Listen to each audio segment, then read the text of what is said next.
Une chose qui me frappe depuis ce matin, c'est la manière dont je crois entendre à plusieurs reprises une sorte de mélange, oui, de mélange, entre une certaine forme d'enthousiasme et une certaine forme, pour certaines ou certains d'entre vous, d'entre nous, de déstabilisation, de on ne sait pas bien ce qu'on doit faire, etc. Et ça m'amuse, parce que ça me frappe et ça m'amuse en même temps parce que depuis que l'invitation à réenchanter l'école a été lancée, c'est-à-dire depuis maintenant bientôt 3 ans quand même, hein, c'est quelque chose que je n'arrête pas d'entendre, d'une manière générale, autour du réenchantement.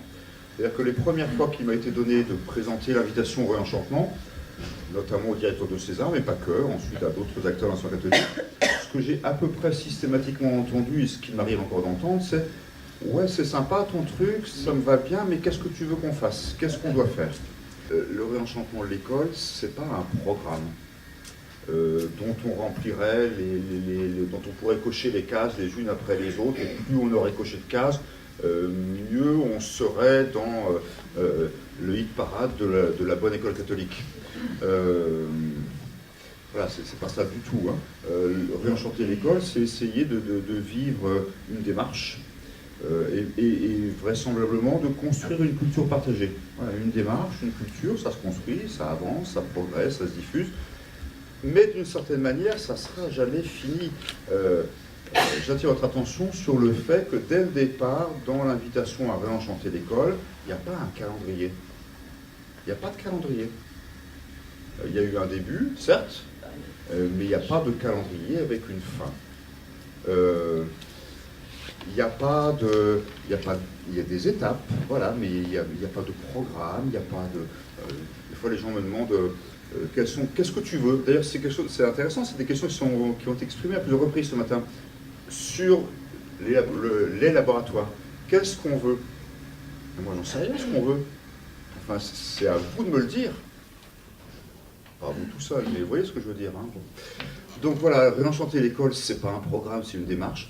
Et c'est une démarche où on prend son temps, où on essaye ensemble de se libérer. La question du qu'est-ce que tu veux, mais c'est la question mortifère par excellence. Enfin, je veux dire, peut-être pas comme ça, mais quels sont tes objectifs? Parce que là, on se donne l'illusion d'être pro, hein, en raisonnant par objectif. Ce n'est qu'une illusion, hein. Pardonnez-moi, mais voilà. Moi, j'ai pas d'objectif. J'en ai pas. Il n'y a pas d'objectif. On prend son temps et on essaie de se libérer de la culture du résultat. Je suis infoutu de dire quels seront les critères de la réussite ou de l'échec de l'invitation à réenchanter l'école. J'en suis incapable et je ne veux surtout pas essayer. Libérons-nous de la culture du résultat. Et ça veut dire, par voie de conséquence, on prend son temps.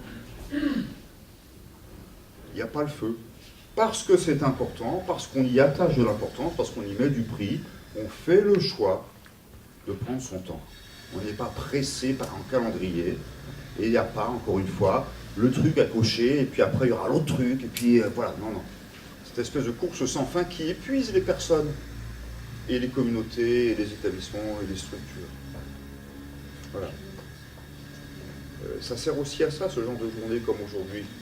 C'est important de s'autoriser à ça. On est dans une forme de gratuité. On ne vise pas un résultat, on ne vise pas un calendrier, on prend son temps parce que ça nous paraît important. Et c'est bien dans cet esprit que s'intègre, pour moi, la logique du travail de laboratoire, des initiatives. Alors ça m'a intéressé ce matin parce que à plusieurs, on s'est quand même pas mal regardé le nombril pour savoir comment il fallait appeler tout ça. Mais finalement, vos nombrils ont l'air aussi intéressants que les nôtres, parce que vous aussi, vous les regardez, vos nombrils. Hein. Bon, c'est important le vocabulaire, il ne faut pas non plus, voilà, hein, laboratoire. Il y a des gens qui... entre nous, il y avait des gens qui étaient un petit peu gênés par la logique d'expérimentation du mot laboratoire. Puis c'est revenu aussi aujourd'hui. Hein, laboratoire, pour moi, il est beaucoup plus à prendre au sens laboratoire, sens humain et social. Enfin, c'est pas un laboratoire avec des paillasses, des éprouvettes, et c'est un laboratoire au sens, il y a des gens en recherche. Il y a des gens en recherche qui bossent ensemble, qui font le choix de bosser ensemble. rien de moins, rien de plus. C'est un laboratoire de gens en recherche autour des initiatives qui se vivent ou bien qui sont suscitées. Il y a les deux possibles, dans les communautés éducatives, dans les structures, dans les lieux divers et variés de l'école catholique. Il en reparlera. J'ai été frappé évidemment par et c'est normal, hein, c'est parfaitement normal et légitime, par toutes les questions évoquées dans la deuxième partie de la matinée, observatoire, laboratoire, laboratoire, observatoire. J'ai envie de dire questions éminemment légitimes, mais j'ajoute immédiatement questions éminemment secondaires, me semble-t-il. Et ça ne me paraît pas incompatible. Légitime, oui, enfin bien compréhensible, et en même temps, voilà, secondaire. Secondaire, ça ne veut pas dire qu'on s'en fout, mais ça veut dire que c'est pas ça l'essentiel. Ça ne paraît vraiment pas être ça l'essentiel. Je crois que cette question de l'articulation entre les observatoires et les laboratoires, elle n'a pas à se régler, elle a à se décanter. Je ne dis pas ça pour le plaisir de jouer sur les mots, mais je crois que ça ne dit pas la même chose. Ça va se décanter peu à peu. Voilà. Peut-être y travailler, mais il ne faut peut-être pas non plus y consacrer une énergie excessive, me semble-t-il. Enfin, je n'en ai pas parlé, je ne sais pas si on est d'accord, mais bon. Voilà. En revanche, ce qui me semble important, c'est bien d'être, parce que c'est tout le réenchantement et le travail de laboratoire, il est dans le réenchantement, c'est bien d'être dans la constante association, penser, explorer, partager. Et c'est pour ça que le travail de laboratoire des initiatives, il fait appel aussi, alors moi le mot expertise il me gêne un petit peu, mais il fait appel à de la collaboration avec d'autres que nous. De la collaboration avec d'autres que nous, en particulier des universitaires, des chercheurs, pas parce qu'ils sont plus malins que nous, mais parce qu'ils nous apportent le recul et le regard de l'extériorité. Et puis en même temps, avec eux, les acteurs de l'univers de la formation et de l'animation dans l'enseignement catholique, et les acteurs de ce que moi j'appelle les acteurs du quotidien, les profs, les parents, les chefs d'établissement, les membres du personnel, les élèves sur certains enjeux, certains sujets, enfin voilà, un peu tout le monde, quoi. Faire en sorte que se rencontrent, que se parlent et que travaillent ensemble, personne n'étant en surplomb, mais vraiment travailler ensemble, trois univers qui se parlent assez peu finalement. Hein. L'univers de la recherche, l'univers de la formation-animation et l'univers du quotidien ne se parlent pas suffisamment, ne se connaissent pas suffisamment, et la logique du travail laboratoire, me semble-t-il, elle l'appelle à les faire travailler ensemble. Selon des modalités qui sont délibérément, enfin, voilà, diverses et variées. Ça a beaucoup été questionné, interrogé, travaillé ce matin, débattu ce matin, puis on n'aura sans doute jamais fini d'y revenir, mais voilà. Là encore, j'ai envie de dire,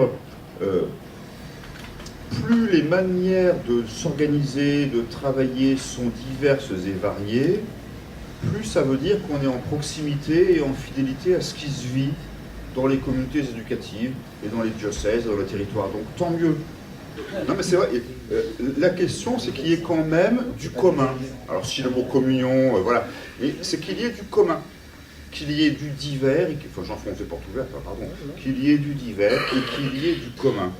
Du commun dans un certain type de méthodologie, dans un certain type de déontologie. Le mot a été évoqué à plusieurs reprises ce matin, ça me paraît pertinent et important.